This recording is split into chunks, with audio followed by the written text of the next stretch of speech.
This is Jon Stephenson, coordinator of student engagement here at Wallace State Community College. I want to personally welcome you to Lion Talk.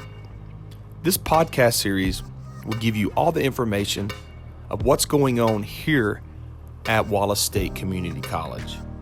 We will keep you up to date on topics such as student activities, organizations, athletics, and general academic and program information. If there is any given topic that you would like for us to cover, or if you have any comments, please do not hesitate to contact me personally. You can reach me at jon.stephenson@wallacestate.edu. That's JON.STEPHENSON at wallacestate.edu. Be sure to hit the subscribe tab so you can stay up to date on the exciting things that is taking place here at Wallace State Community College. We hope you enjoy Lion Talk.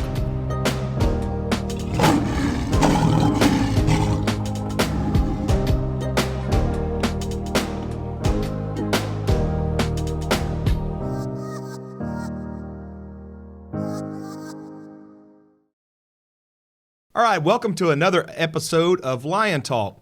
This is our second one in the series we are having this semester. And we have a special guest here today, Mr. Kirk Nugent. He's our Director of Information Technology here at Wallace State Community College. Welcome, Kirk. Thank you so much. Good to be here. Good. Kurt, actually, I think you started the same time I started back in November here at Wallace. So tell me a little bit about you and kind of your background, and then your just give us a little bit of history about you. Sure.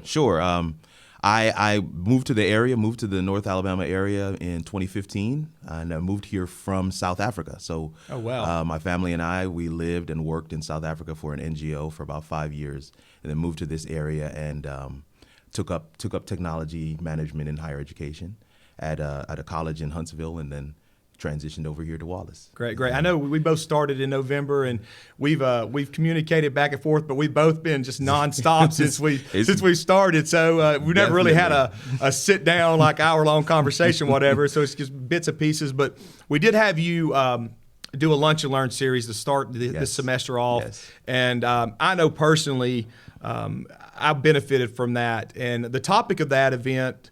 That Lunch and Learn series was the topic was technology in the college realm, and so that's kind of we're going to name this podcast "Technology in the College Realm." And so, like I said, I have individuals come in and do these Lunch and Learn series for our students, and I found myself that particular day when you were there sitting down and grasping. Just some tips for me personally as a professional in higher education. And I know that we also had some staff members and faculty members that are around too, and I know they benefited from your information. So once again, thank you for being here. So the topic is technology in the college realm.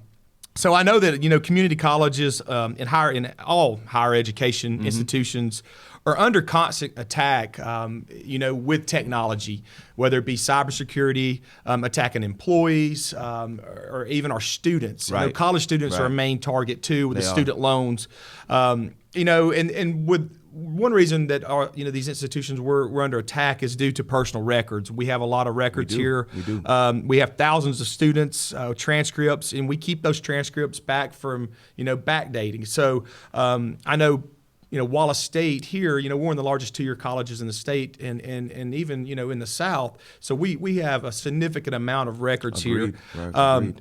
And I know we protect ourselves, and we spend a lot of money on technical controls on this, spyware, softwares, antivirus, and security.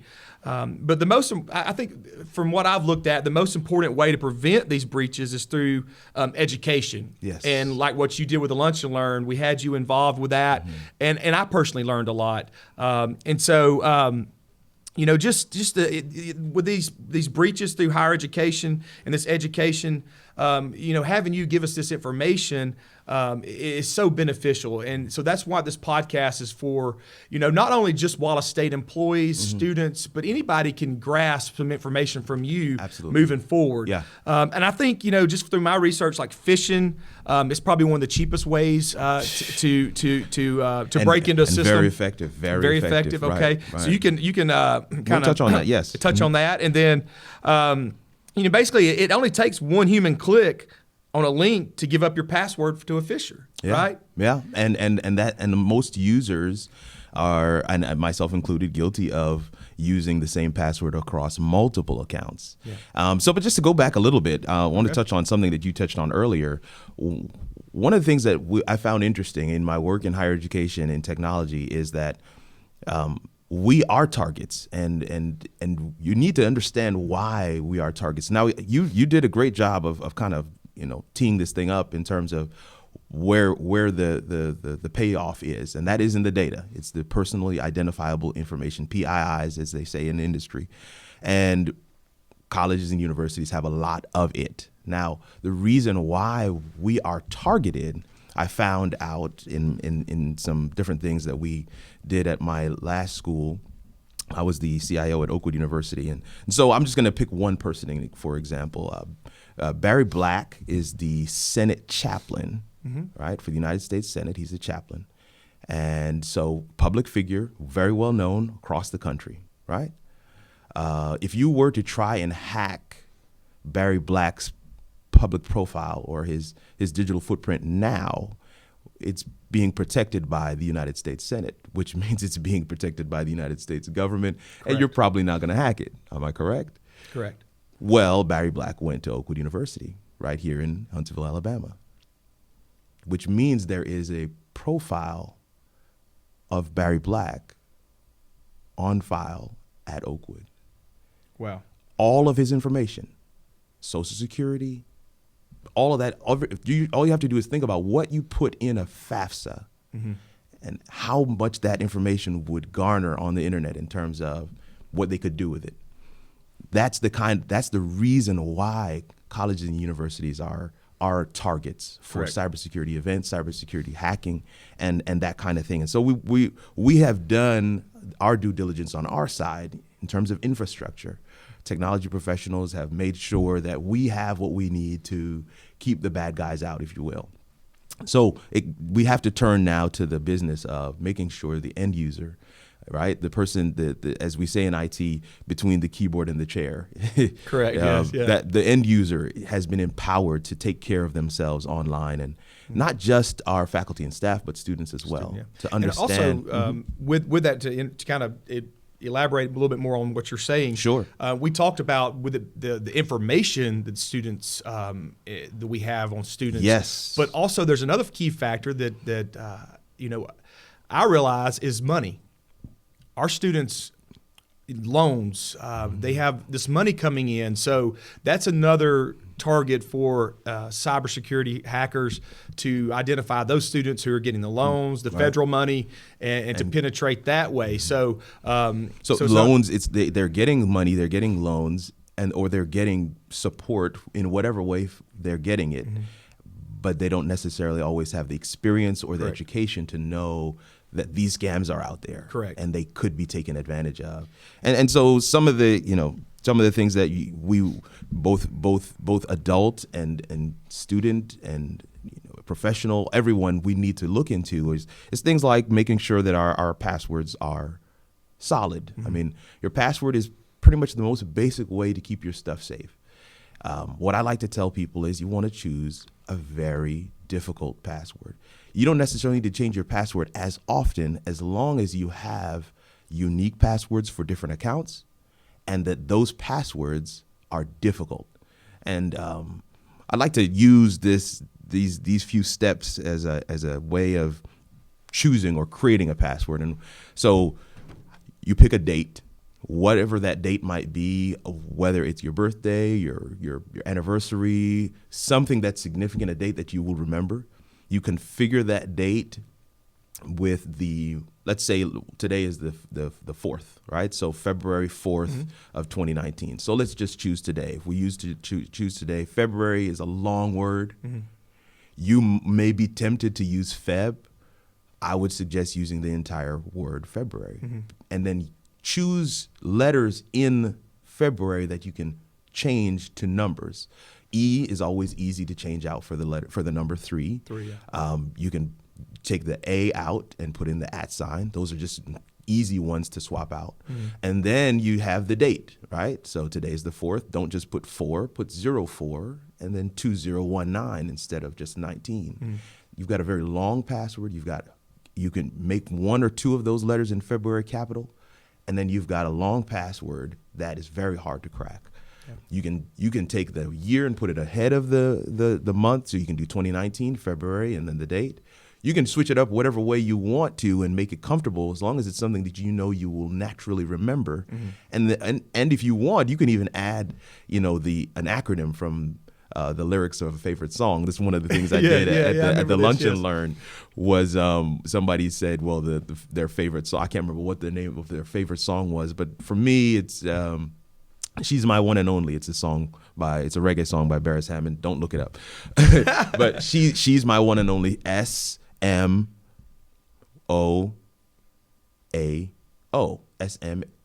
SMAOA. Yeah. So if you take those letters and add that to it, you know what those letters stand for, but how many other people are going to really know what those letters stand for? And you make the password personal. You make it something that you will remember. You would easily be able to type in on quickly and not have to write it down on a little sticky note underneath your keyboard, because we see a lot of those.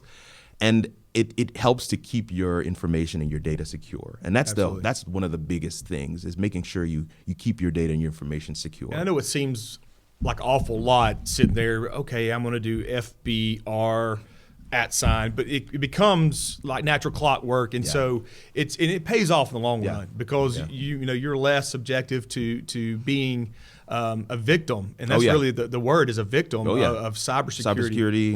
And it is victim. That is the proper term. And so so thanks for that. And that was one of the topics, or the steps you went over on the whiteboard with us, and so I found that beneficial.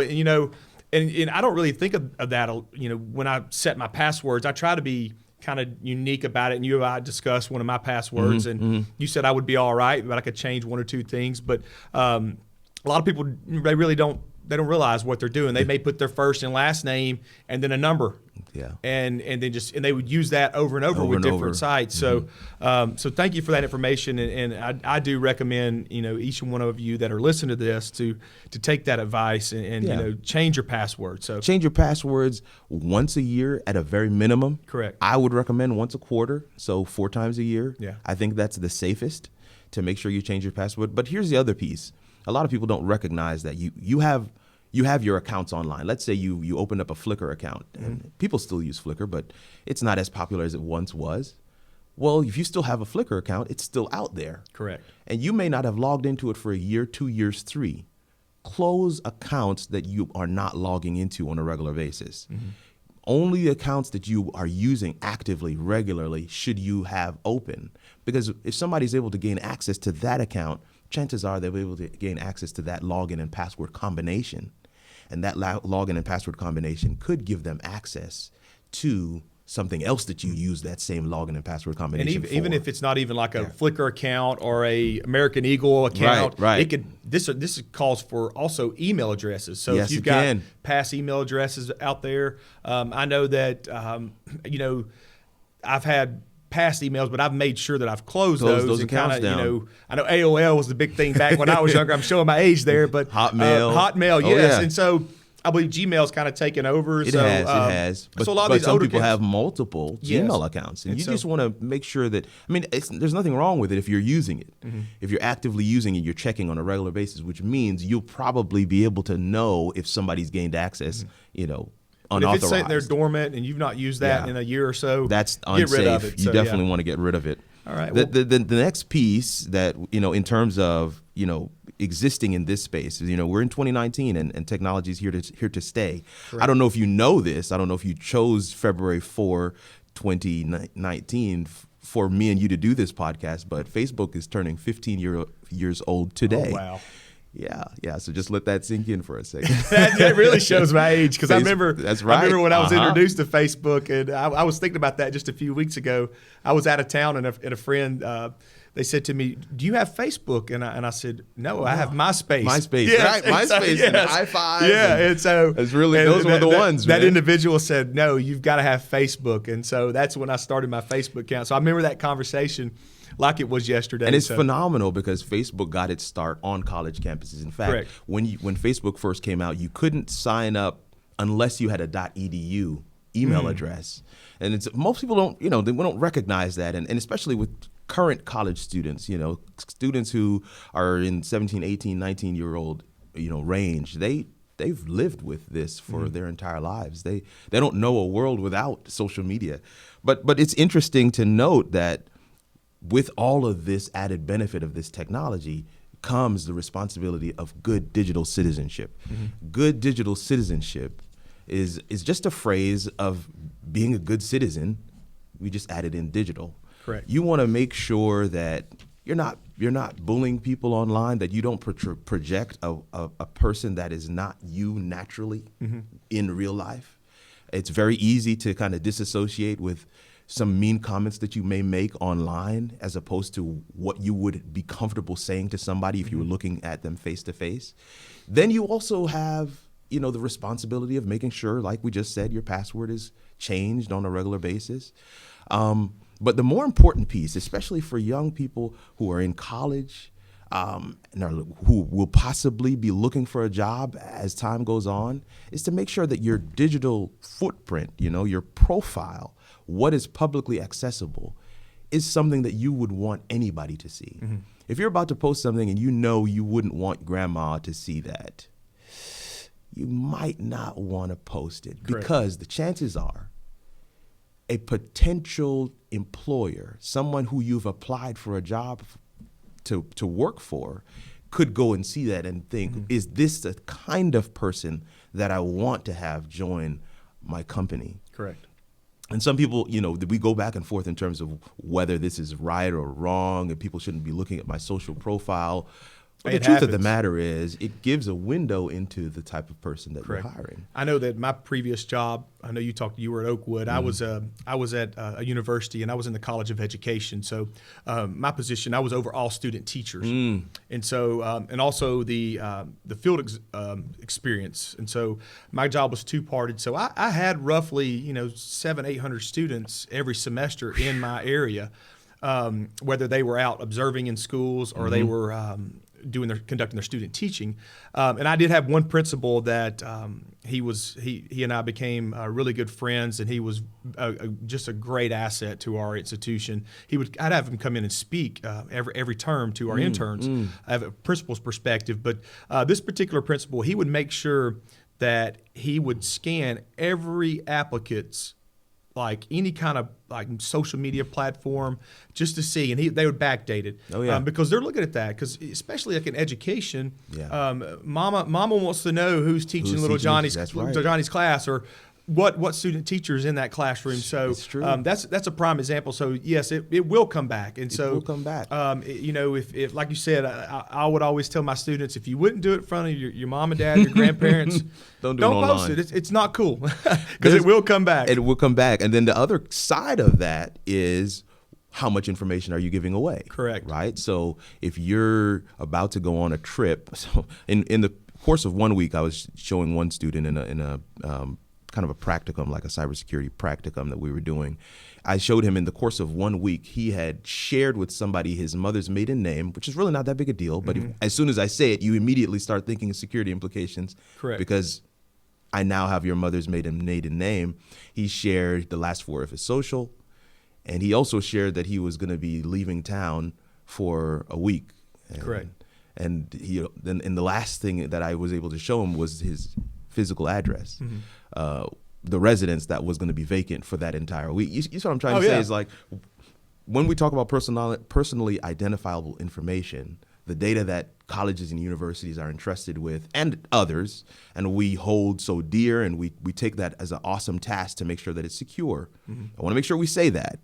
Here at Wallace State, we take that as an awesome task. We make sure that your data is secure. Correct.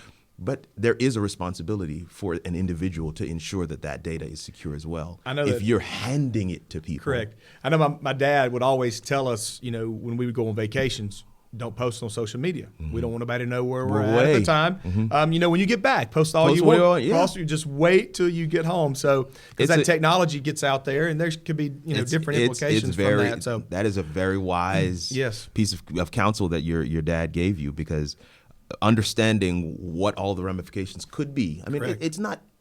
We don't have to think of everybody as being nefarious, but you want to make sure that you've done your due diligence, whatever you could do on your side, to make sure that you didn't inadvertently give somebody an opportunity or a window into your space and what you do, and have more access to your data than they should. Correct. And that's just like you said, information in the technology realm never goes away. Never goes away. Kind of goes back to, was it Mr. Black? and I had a student, we'll wrap up on this topic and move on, but like I had a student, and she had a online blog that she was conducting. And this lady had kids in the school system, but she was going to be an aspiring teacher. So she was going through her college education, but she had a blog online. And she had been posted on this blog for over a year or so. And there was a lot of negative comments toward the administration of the school where her child was going. So it really came back because somebody else in that school system administrator had located that information on a pool of technology. And even though it was like a year and a half, she'd been doing that in the past, it came back to haunt her. And that kind of kept that student from conducting her clinical experiences and field experience, any of her clinical experiences in that school system, because just from a past blog in her opinion. So I mean, one of the things that my friends and I often joke, and I graduated in 2002, so for current students I'm ancient. But what me and my friends often joke about is if there was as much recording and social media and sharing and posting as there is now when we were in college, I am not even sure if any of us would have a job anywhere. I understand, because we were just young and dumb, as they say. But we live in an age where data and information is just much more highly accessible. Not just that it's out there, but it's just with an easy search you can find it. And this is one of the kind of brings me to another point. This is just another tip that I like to tell college students. You gotta plan some time where you unplug. I mean, me personally, I do about 2 or 3 times a day for just about 10 minutes where I am completely unplugged. No phone, no internet, no notifications, no email, nothing. And most of the time when I'm doing that to recalibrate. You kind of set. When you study the habits of successful people, you get to understand that they've got a running tally in their head of what they want to accomplish in the course of a day, in the course of a week, month, year. And as you go through the day, you can kind of slide off of what that list is and where you'd want to go and what you would hope to accomplish. And so those times are where I kind of recalibrate, kind of refocus and say, no, here's the things that we wanted to get done. Here are the things that we kind of had creep in. How do we readjust those, refocus, and get back to the main thing? That's one purpose. But for college students, I just find it to be very important to have those quiet times, not just for study, but for reflection, to look at your goals, your aspirations, where you want to go, what you want to be, and really hone in on what that path is. How do I get from where I'm standing to that place that I want to be, and to be intentional about getting there. You can't do that when your attention is constantly being tugged in 50 different directions. Phone is ringing. There's a notification that just came up on my tablet, and literally there's one that just came up right now. Yeah, I just saw it. And it's already changing my mind in terms of what I want to say and what I want to do. You can't focus, really give full attention to any one thing when you're so divided. You want to take time. I know technology is great, and I know that this is the age that we live in, especially current students, but you want to take time in your day where you are unplugged and that you can just focus on one thing. It'll wait. It'll be there when you get back, and you won't die. Yeah, exactly. Let me, to move along, I've got a few questions I want to ask you, and you just give me your answer on these. I just kind of did some research on just technology. in general. So let's just say like my iPhone. Yeah. A lot of, now there's I know the iPhones have changed. They change all the time. But just iPhone or any kind of phone in general, when it comes to the technology aspect, I've noticed a lot of times now, and even with computers, they're asking you, do you want to save your password? And so kind of enlighten me to that. Is that safe, especially with being on a phone? I know sometimes like here, we're on a secure network, so that could be okay. But a lot of times maybe if you're on your phone and you're not on a secure network and you've put a password in somewhere, tell me a little bit about that.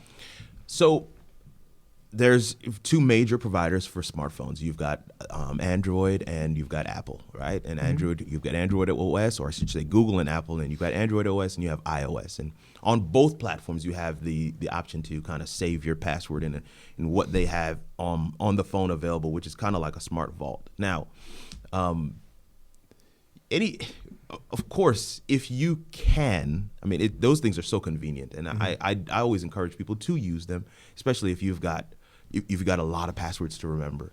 But they do present a risk. It's a single point of failure. If somebody is able to get access to that cache of passwords, then they have access to everything that you have. So convenient in a rush world. But that's the but word. Exactly. Yeah. So I couldn't say it better. In a rush world, it is so something that we should have. Now, there are other ways to secure your mobile device, whether it be a tablet, whether it be a phone, and you want to explore those ways as well.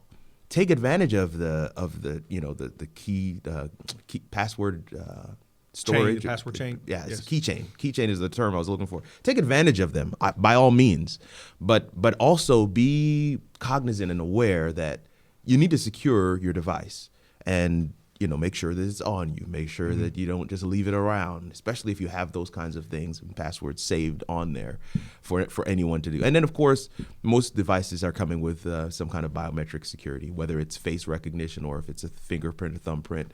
Talking about that, I saw a movie last night when the guy was asleep and went over and took his thumb and opened the phone right up. So sometimes that's not always the best, It isn't, but if your device is lost, that adds a layer of security that is very difficult to crack, very difficult to get through, and it's built in. Apple and Google have made it in a way that it is difficult to crack. So I do recommend those as well. I do recommend the password keychain or whatever you call it. So we are safe using those? We are, but everything that has convenience has a risk associated. I'm just telling you, times have changed. Since I got my first cell phone when I was, I guess, a freshman in high school, and it was like that Zach Morris phone. It was like I kept it in my back pocket, and the antenna come up my back. I just thought I was so cool, but now that I look back at it, I'm just like, wow, what was I thinking compared to what we have now? It's amazing. Yeah, I know. Okay, moving forward.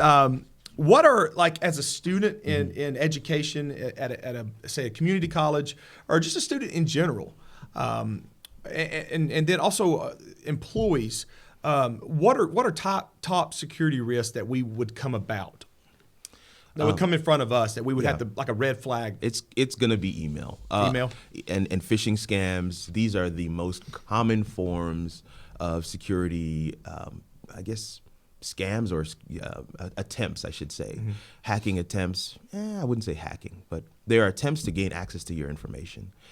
They'll send you an email. They'll say, you can create an email address called whatismyname@gmail.com.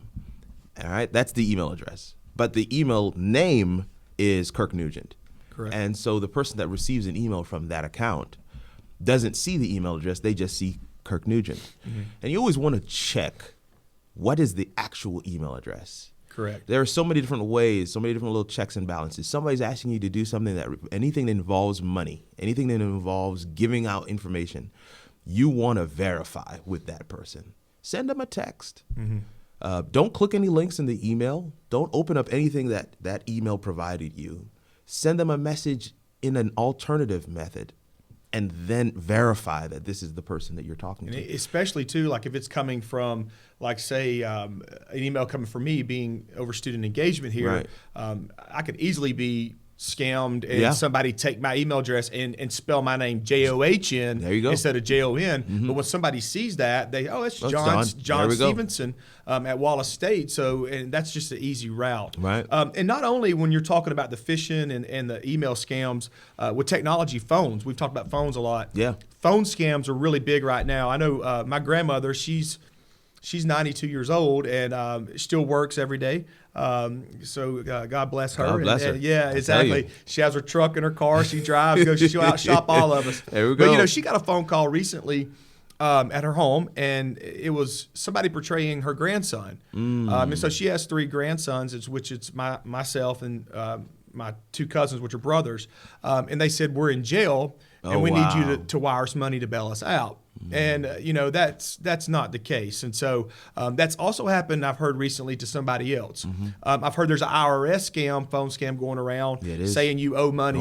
Right. So with these cyber threats, technology threats, it's not just in email. You're right. It could be in a phone scam. Right. So everybody needs to be aware of that. So aware. Keep your eyes open. I mean, one of the slogans that the security company Know Before purports is think before you click. Well, that works, especially when you're dealing with a computer. But just like you said, these scams are not just computer based anymore. I mean, they're calling people. They're using any scenario, every technology resource they can. They can to get in touch with folks. Right. How can we, as college employees, and then also students, is there a plan that we can have to I know you all have one in place for us here.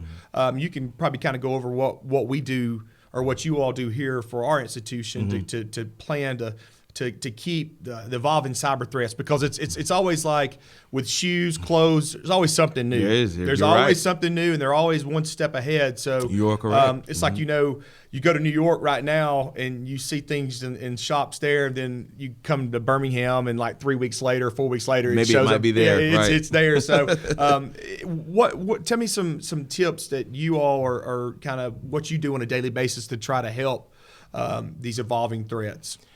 Well, we have I guess software and infrastructure in place to monitor email. I won't use the name of any one solution, but we do monitor email. In fact, we are blocking I would say 80% of what could be coming through. So even on a bad day when you're thinking, man, that spam filter's not working. But that's a prime example, though. Yeah. Even though we are a large institution, you're blocking 80% of the emails coming to us. So what if an individual that has these online accounts, just that gives you a tip how well you could be subjective to any kind of technology threats. And that's was one of the things. And it's not to scare anybody. I'm just. No, but we just want people to be aware. Yeah, it's reality. It was one of the things that we do say to people who have been the target of a scam here is that if you were successfully targeted here, then you also need to do some things at home, and we give them a list for that. Essentially, what we ask them to do is what some of the things that we've talked about already. That's what I was going to ask you. What if somebody listened to this, or even one of our students? We may have somebody in the community area that could be listening to this podcast. What if you feel like you're being scammed, or you got one in the email address? Is it proper to email, delete that out? And then close your trash out of your email? Or if you get a phone scam, is there a certain individual you can report this to? I mean, what I have done is we've here at Wallace with our chief of police, we've worked directly with local police, but also with our local FBI office, which is out of Birmingham, to report some of these types of scams, especially the email ones that we have record of, and some of the information back and forth. We make sure that we report them as quickly and as often as we can, because even though the likelihood of them catching that individual is very slim, we just want to make sure that there's a record of that incident and these things happening, and that those authorities have been notified. But once that's done, we delete all traces. We want to make sure we get rid of that thing. And then, of course, here on campus, we have the ability to block those unwanted email addresses from being able to send and receive email addresses from emails from anybody at Wallace. So if you are currently Wallace State student, and you feel like that you've gotten something through your email that just does not add up, you think it might be some kind of cyber hack or somebody phishing, tell me the steps a student or even an employee that we need to do if they're here at Wallace. Well, to take it one step further, so if you feel like it is something nefarious, something negative, somebody's trying to get information that they shouldn't have access to, this process is for you. But also, if you have been a victim, you got the email and you responded to it, and even if you've lost money, you still go through this same process. And depending on the level of the attack or whatever it is happening, you definitely want to make sure that your IT department, us, we're aware of it. And so you can email us at support@wallacestate.edu. You can email us at tech@wallacestate.edu, TECH. Either one of those accounts, that's where we've been monitoring those types of requests. Faculty and staff know about the support one. Students may not, but we do get requests from students from time to time. We will coordinate with our chief of police here as well, depending on the severity of what has happened, to make sure that we have records and we track what has happened, and we report it up the line as well. That's our way of being able to at least check certain boxes. But in terms of what we're going to walk you through, we're going to pretty much do a clean sweep of your digital footprint. And that doesn't mean we're going to delete everything that's online. We're just going to make sure that all your logins and passwords have been changed.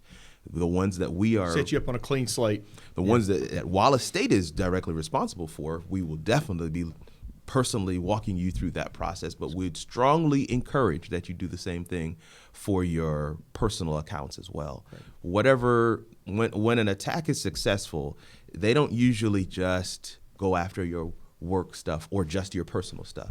And so the opposite is also true. If something happens at home, one of your home machines is compromised or one of your home email addresses is compromised, you want to let us know as well, because we still need to kind of walk you through the process. Correct. Yeah. That to be able to clean some things. Because they're going all or nothing. So, it's all or nothing. And the truth of the matter is, when you have an email and password combination that people are using in multiple places. That's what I try to with my multiple accounts, and I know it was it's okay, if listeners out there, it's okay to have online accounts. I mean, because we're a technology-driven society now. But basically what I believe Kirk's trying to say is maybe really beefing up that login by changing some @signs, or even not necessarily using the same password for multiple accounts. So like, for instance, my banking's online, but then I have one or two other accounts online, whether it may be a clothing shop. Maybe not try to use the same passwords for those accounts. So yes, and this is one little question I want to close it out. I try to be kind of tech savvy, and you and I, we've kind of been on the same page since I've been here, because with the TV monitors here on campus and incorporating the podcast. I think the first time I met you, you go, "All right, I've heard about you, and you and I've got the same topics. Let's get together." Let's go. There's a lot of times with the ideas that I have. I don't necessarily know how to implement those in on the technology side, because I try to be a technology guru and stay on the cutting edge. Any kind of technology tips that you would like to give the listeners out there? Sure. Or any new cool devices that you've seen that maybe just hit the floor or maybe coming out down the pipeline?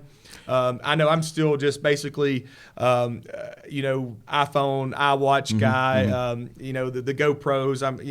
The GoPro. That's it. But anything any kind of technology tips first of all, and then any new devices that we need to be on the lookout for that could possibly help our students. Absolutely. So my number one technology tip for everyone is really not a technology based tip at all. Is really just kind of you have to find your outlets, your sources that are constantly pushing, hey, this is the new thing, and check them.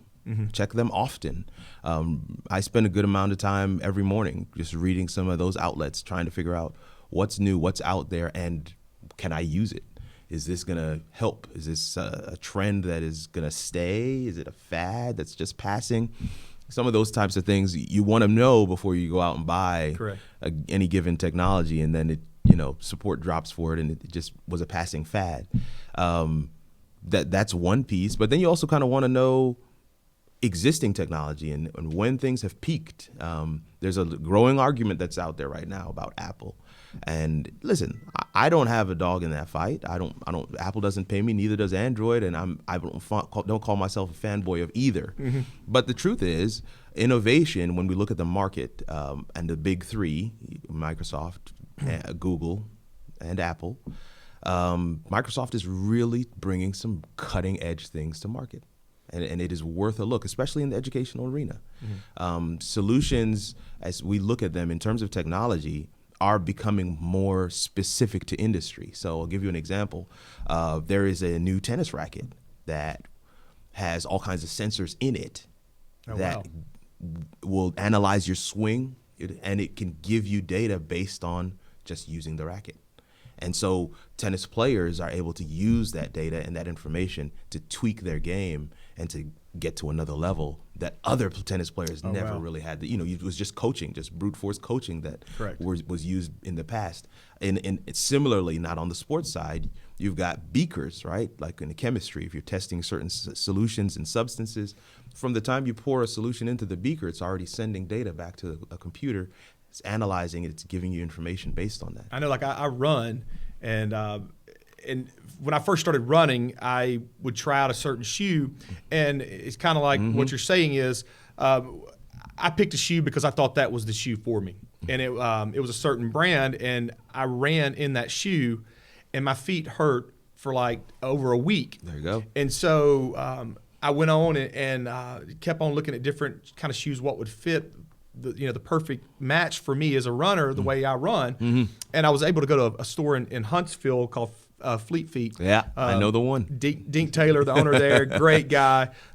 He was able. They put me on a machine and just saw how I ran, how I was running, my footsteps, and that calibrated the type of shoe that I needed to wear. So I'm on the same page with that. And it's just amazing because, 10 years ago, they did not have that. And so it's just, that's neat. So any of you runners out there, you make sure you go and find that perfect shoe because it's not always the name brand. It's not. And so, yeah. There's technology that's specific to nursing. There's technology specific to law. There's technology specific to computer, to IT professionals, to education.